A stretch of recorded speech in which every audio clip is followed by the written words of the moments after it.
जी नहमदुहु व नसल्ली अला रसूलिहिल करीम। क्या करूं जी, अब मैं आप लोग पहले जो बैठे हैं पहले माइक ऑन करते हैं फिर कहते हैं जी ये ठीक। बहुत शुक्रिया जनाब चेयरमैन। ये कुछ अहम बातें रूनुमा हुई हैं एक दो दिन में। एक मसला जो वो तो खैर बड़ा पुराना मसला है, जब से पाकिस्तान बना है, कश्मीर का मसला, जिस पे यहाँ पे लोगों ने बात की है। वो अली मोहम्मद ख़ान चले गए, उन्होंने बड़ी अच्छी बातें की कश्मीर के इशू पे, लेकिन मैं हैरान हूँ। मैं उनकी बात से तो इत्तफ़ाक़ करता हूँ, लेकिन उनकी हुकूमत के इक़दामात से बिल्कुल इत्तफ़ाक़ नहीं करता। जी मुझे कि जो कुछ कश्मीर में हो रहा है, जो हो चुका है, जो ये हुकूमत कर रही है कश्मीर के साथ, मैं रिकॉर्ड पे बताऊँगा आपको।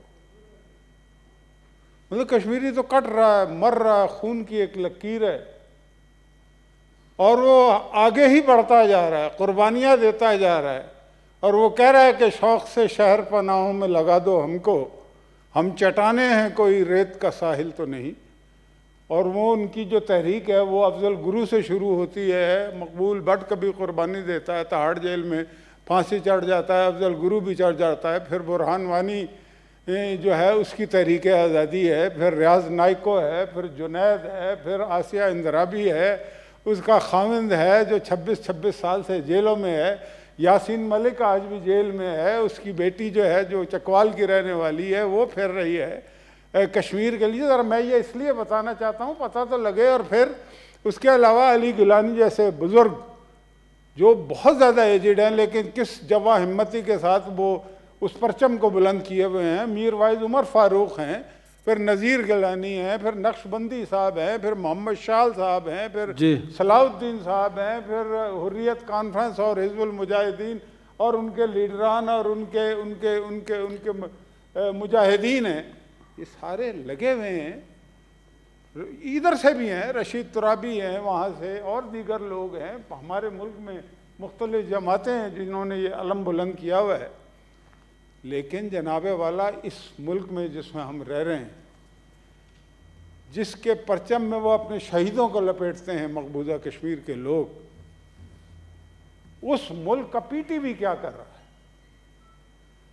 वो कहता है कि जी आज़ाद कश्मीर जो है, वो कश्मीर को निकाल दिया, इंडिया के नक्शे में शामिल कर दिया, वो दिखा दिया, वो बात की। एक इनका सो कॉल्ड तजिया निगार है, उसने पीटीवी पे बैठ के ये सारी बातें की हैं। अच्छा चलें भाई, दो बातें हो सकती हैं ना, या तो गलती से हो जाए, हो जाती है गलती, हम गलती भी मानने को तैयार है। अगर कोई कहे तो सही कि गलती से हुआ है, ठीक है। वो गलती से अगर उन्होंने नहीं कहा और हुकूमत ने कोई एक्शन नहीं किया उनके खिलाफ, तो इसका मतलब है कि ये डेलिबरेट हो रहा है। और मैं आपको बात बताऊं, कल तक जो इमरान खान के लिए और कश्मीर के लिए बड़े बड़े लोग, बड़े बड़े एनालिस्ट बैठ के बातें करते थे, आज वो ओपनली कह रहे हैं कि इन्होंने कश्मीर को भेज दिया है। ये कौन सी हमें कहानियां सुना रहे हैं यहाँ पे? इन्होंने कहा था कि हम हर जुमे को खड़े हुआ करेंगे। 1 साल हो गया है, एक दफा खड़े हुए थे बस। हर जुमे का आपने तो खड़ा होना था, आप अपनी बात पे तो कायम रहे। मुशाहिद साहब इस पे 5 तारीख को अगर पूरा डिबेट करेगा उस वक्त कर लें, बाकी साथी भी सारे आपके बैठे। उस दिन मैं ये बातें नहीं करूंगा, उस दिन और कुछ कर लूंगा, कश्मीर पे ही करूंगा, फिक्र नहीं करें। मुझे कोई फिक्र नहीं है। हाँ, नहीं, बाकी आपके साथियों का फिक्र है। नहीं, मैं जी जी मैं तो ये बता रहा हूँ कि अब देखें ना, ये वो वक्त है कि महबूबा मुफ्ती, फारूक अब्दुल्ला, उमर फारूक अब्दुल्ला, वो 1 साल हो गया, वो नज़रबंद है सारे। ये जो कल तक मतलब के हमारे खिलाफ बात करते थे, ये इन हालात में पाकिस्तानी हुकूमत देखें क्या कर रही है। मैं ये बताना चाहता हूँ कि हमारा पीटीवी, जहाँ पे ऐसा लगता है कि मुल्क दुश्मन बैठे हुए हैं, और उस पीटीवी में बैठ के वो लोग जो निशानदेही करते हैं उन्हें नौकरियों से निकाल देते हैं, उनका कॉन्ट्रैक्ट ख़त्म कर देते हैं। मैं उन लोगों के नामों को जानता हूँ, ख्वातीन और हजरात दोनों हैं। और वो लोग छाए हुए हैं जो कश्मीर के ख़िलाफ़ बात करते हैं या कश्मीर को पाकिस्तान के नक्शे से निकालते हैं। मैं ये कहना चाहता हूँ जनाब चेयरमैन, मैंने ये क्यों बात की है, अगर बात करें ना तो उस पर अमल करें, ऐसे नहीं चलेगा। आप इसकी तहकीकात कराएं पीटीआई में जो कुछ हुआ है जनाब चेयरमैन, ये आपका भी जिम्मेदारी। ये हमने कमेटी को आपने रेज किया था, मैंने भेज दिया हुआ है। उन्हें उसकी देखे ना, उसमें ये बड़ा सीरियस इशू है जी ठीक है। ये रवायती कमेटियां इसमें नहीं चलेंगी, इसमें हाउस की कमेटी बननी चाहिए। और ये हुकूमत जो है इसकी जो कश्मीर के लिए देखें, कश्मीर में खून बह रहा है, कश्मीर को मजाक चीज नहीं है। और मैं ये कहता हूँ देखें, जब हमें बहुत ज़्यादा सीरियस लेना है। हमने ये कह के कि जी जुमे को खड़े हो जाएंगे, खड़े हो या ना हो उसके बाद भूल गए, पता नहीं किस किस हाल में होते हैं जिस वक्त बात करते हैं। तो मैं ये कहता हूँ कि कश्मीरियों का ख्याल करें। वो है ना, कितने माँ बाप ने खुद अपने जिगर पारों को तेरी दहलीज पे कट कट के बिखरते देखा, और कितने भाइयों के लहू, कितने ही बहनों के सुहाग तेरी हुर्मत पे कटे, तेरे तकद्दुस पे लुटे, और 7 लाख फौज आगे लगाया हुआ है उन्होंने। हम क्या कर रहे हैं अमली तौर पे? कुछ नहीं कर रहे। हम जो कश्मीर के खिलाफ इस मुल्क में बात करता है, जो इदारा बात करता है, ये मौजूदा हुकूमत उसको प्रोटेक्ट करती है। हम ये नहीं होने देंगे इस मुल्क के अंदर, इसलिए कि कश्मीर, वो नारा लगाते हैं कश्मीर बनेगा पाकिस्तान, और हमारी हुकूमतें अल्लाह जाने किसके एजेंडे पे हैं। एजेंडे पे तो होना ही है ना। अभी आप देखें ना, कल की ही बात है, परसों की, कि जो बाहर से ऐसे ऐसे लोगों को ला के कैबिनेट में बिठा दिया गया जिसकी पाकिस्तानी कानून इजाज़त नहीं देता, उनको ला के बिठा दिए गए, और बड़े फख्र से बयान कर रहे हैं कि जी हमने देखे पाकिस्तान, हर एक को हर काम पाकिस्तान की तारीख में पहली दफ़ा यह हुकूमत करती। इन्हें पता ही नहीं है पाकिस्तान में हुआ क्या क्या है। कहते हैं जी हमने जनाब उनके असासे जो हैं डिक्लेयर कर दिए। भाई ये कोई फ़ख्र की बात नहीं है, उन्होंने क्राइम किया, 2 साल तक डिक्लेयर कैसे नहीं किए? इसका कौन जवाब देगा? या उनकी मनी ट्रायल कहाँ है? मनी ट्रायल मांगते थे ना, नवाज शरीफ के खिलाफ तो 1 रुपए की करप्शन नहीं साबित कर सके ना, इसीलिए कहा कि बच्चे से तनख्वाह नहीं मिली थी। अब बताएं मनी ट्रायल कहाँ है? कितना टैक्स दिया है? क्यों 2 साल तक आप एफबीआर में आपने अपने एटीएम नंबर नहीं लिए? टैक्स क्यों नहीं दिया? ये है असल बात। इसको छुपाने के लिए कहते हैं देखें जी हमने कितनी बड़ी तोप चलाई। क्या तोप चलाई है भाई? आपने टैक्स नहीं दिया, आप पाकिस्तान के अवाम की तकदीर का फैसला कर रहे हैं कैबिनेट में बैठ के। आप होते कौन है? आपका ताल्लुक क्या है?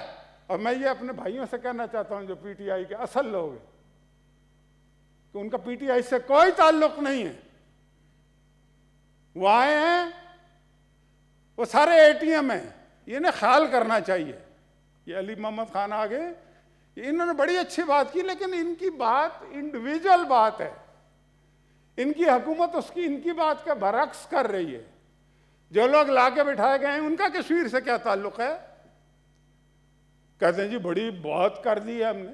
भाई उन्होंने टैक्स कितना, उन्होंने 2 साल तक अपने असासे डिक्लेयर ना करने का मतलब है कि पाकिस्तान के आइन और कानून की खिलाफ वर्जी की है, जिसके खिलाफ उनके खिलाफ एक्शन होना चाहिए, कोई एक्शन नहीं लिया, उसका भी क्रेडिट ले रहे हैं।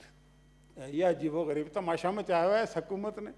और ऐसे ऐसे लोग जिन्हें चले पीटीआई से तो उनका कोई ताल्लुक नहीं है, पाकिस्तान से भी कभी कोई ताल्लुक नहीं है, ड्यूल नेशनल है। ड्यूल नेशनल सेनेट में नहीं आ सकता। यहाँ के लोगों को हमारे निकाल दिया इसलिए कि वो मुस्लिम लीग नून के लोग थे, हारून अख्तर, सादिया अब्बासी को। भाई हर सेनेटर, हर कौमी असम्बली का मेंबर कैबिनेट में नहीं जाता। आपने डायरेक्ट जिनकी जो यहाँ पैदा नहीं हुए, जिनकी शरीयत वहाँ की है और उनका कोई किरदार नहीं है पाकिस्तान या दुनिया की सियासत में या पाकिस्तान के हक में, कभी कोई कारनामा नहीं है, कोई उनकी खास इम्तियाजी हैसियत नहीं है। मुशीर होता है ना कि बहुत ज़्यादा पढ़ा लिखा फलाना स्पेशल असिस्टेंट, उसका तजर्बा और उसका इंटरनेशनल एक्सपोजर, 2 नंबर तरीके के लोग जो है लाके बिठा दिए गए और वो बड़े उछलते फिर रहे हैं कि जी हमने अपने असासे, तुमने असासे डिक्लेयर किए हैं जब तुम्हें डंडा चढ़ाया गया है और 2 साल तक तुम्हें जवाब देना पड़ेगा। तुम्हें मनी ट्रेल देनी पड़ेगी, ये कौम मांग रही है तुमसे मनी ट्रेल। तुम्हें यह बताना पड़ेगा कि तुमने कितना टैक्स दिया है। हमें तो आज रजा रब्बानी साहब ने बड़ी अच्छी बात की, सब अपना अपना एहतसाब करते हैं लेकिन सारे मिलकर पार्लियामेंट के लोगों का एहतसाब करते हैं। वाह भाई वाह, तुम्हारा एहतसाब कौन करेगा? और वो बताने को अब भी तैयार नहीं है। तो मैं फिर देखें, सुप्रीम कोर्ट ने कल फैसला किया। सुप्रीम कोर्ट ने ये जो इंतकामी कार्रवाइयाँ हो रही हैं जनाबे,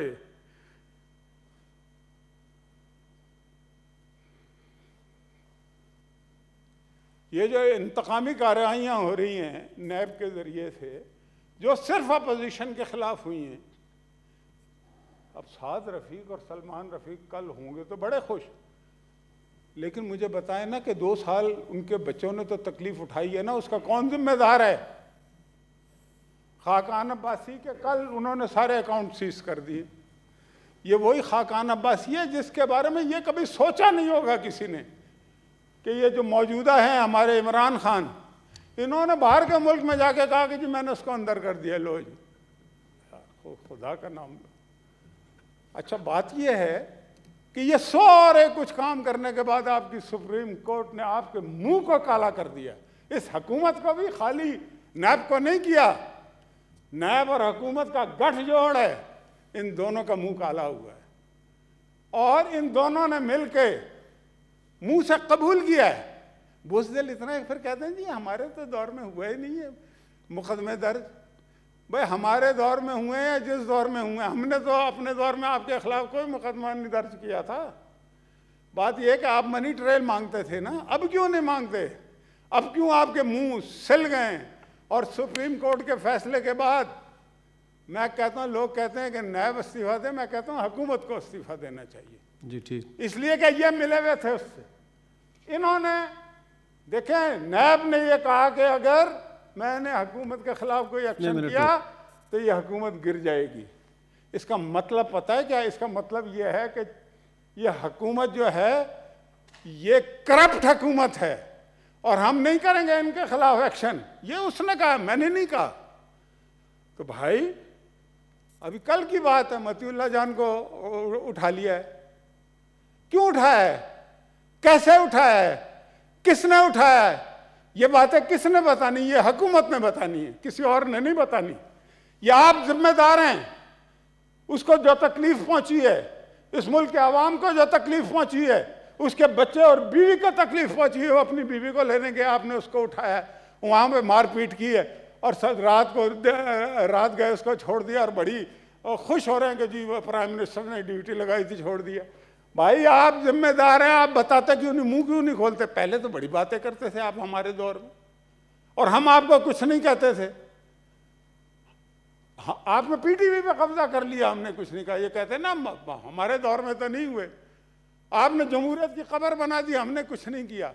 आपने पार्लियामेंट पे हमला किया, हमने कोई मुकदमा दर्ज नहीं किया। आपने लोगों पे, हम प्राइम मिनिस्टर हाउस पे हमला किया, आपने थानों पे हमले किए, हमने कोई मुकदमा दर्ज नहीं किया। तो तहम्मुल किसमें हुआ? आप किसी शकीलुर रहमान आज 130 दिन से ज़्यादा हो गया है, इसलिए ना उसका कसूर सिर्फ एक है, वो सर नहीं झुका रहा है इनके सामने। वरना 80s का मुकदमा है, वो जो उस घर में रह रहा है, पैसे दिए हैं उसके, हर चीज़ है, उठा के उसको अच्छा भाई मुकदमा बना लिया ना, अदालत में ले जाओ, अंदर रखने का क्या तुक है? मसला ये है कि सबसे बड़ा हाउस है, पाकिस्तान बनने से 7 साल पहले जंग बना है। मीर खलीलुर रहमान, शकीलुर रहमान का वालिद साइकिल पे अखबार बेचा करता था एक ज़माने में। आज उनके कई चैनल हैं, एंटरटेनमेंट चैनल हैं, स्पोर्ट्स चैनल हैं, न्यूज़ चैनल है, जंग अखबार है, न्यूज़ है, अखबारें जहाँ है, पता नहीं क्या क्या है। आपने उसके चीफ को जेल में डाल दिया और आप बड़े खुश हैं इस बात पे। आप उसका सर झुकाना चाहते हैं, सर तो वो नहीं झुकाएगा, वरना वो पहले दिन ही बाहर आ जाता।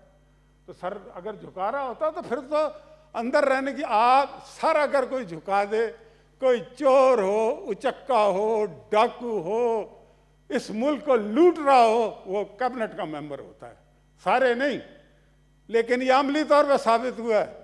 क्या ये जो पिछला इनका ये आमिर क्या नहीं था, उसके बारे में फिरदौस आशिक अवान ने एज एडवाइज़र इंफॉर्मेशन मिनिस्ट्री ये नहीं कहा था कि वो हमने करप्शन चार्जेस पे उसको हटाया? कहा था ना, तो फिर तो आपने दोबारा ले लिया।